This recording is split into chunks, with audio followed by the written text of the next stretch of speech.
जी, हम इस वक्त मौजूद हैं डुमेली के इलाका पदरी में और यहाँ पर एक हॉस्पिटल है और जिसके डॉक्टर हैं डॉक्टर जाहिद सज्जाद साहब। और जो इस वक्त पाकिस्तान में कोरोना वायरस की वबा फैली हुई है और मास्क जो इस वक्त पूरे पाकिस्तान में नायाब हो चुके हैं, जिनकी कीमतें आसमान को छू रही हैं। आइए इनसे पूछते हैं कि ये अपने मरीज़ों को क्या एहतियाती तदाबीर बता रहे हैं और उनको मास्क के बारे में उनका क्या कहना है। जी। बिस्मिल्लाहिर्रहमानिर्रहीम। अस्सलाम वालेकुम।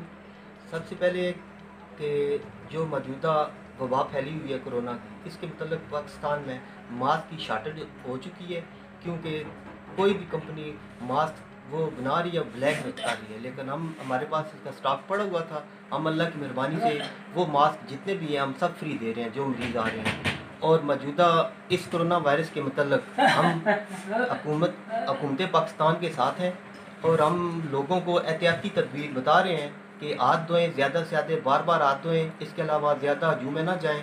अल्लाह की मेहरबानी से इससे बचा जा सकता है, क्योंकि कोरोना वायरस सिर्फ 1% इसमें मरने के चांसेस है और 99% चांसेस नहीं है। सिर्फ और सिर्फ डर खौफ एक बैठ गया है। अल्लाह की मेहरबानी से हम मुसलमान हैं, हमारा जज्बा है मुसलमानी, जज्बा है। हम अल्लाह ताला से रुजू कर सकते हैं, अल्लाह नमाज़ पढ़ सकते हैं। इसका बेहतरीन हल है नमाज़ पढ़ना। बाकी एहतियात डॉक्टरी के हवाले से वो एहतियाती तदबीर ही है सिर्फ। कोई आप ज़्यादा से ज़्यादा हजूम से बचें, हाथ धोएं, मास्क का इस्तेमाल करें, क्योंकि मास्क में कोरोना वायरस वो क्रॉस नहीं कर सकता। सुना है इनका मौक़िफ़ और यही कह रहे हैं कि एहतियाती तदाबीर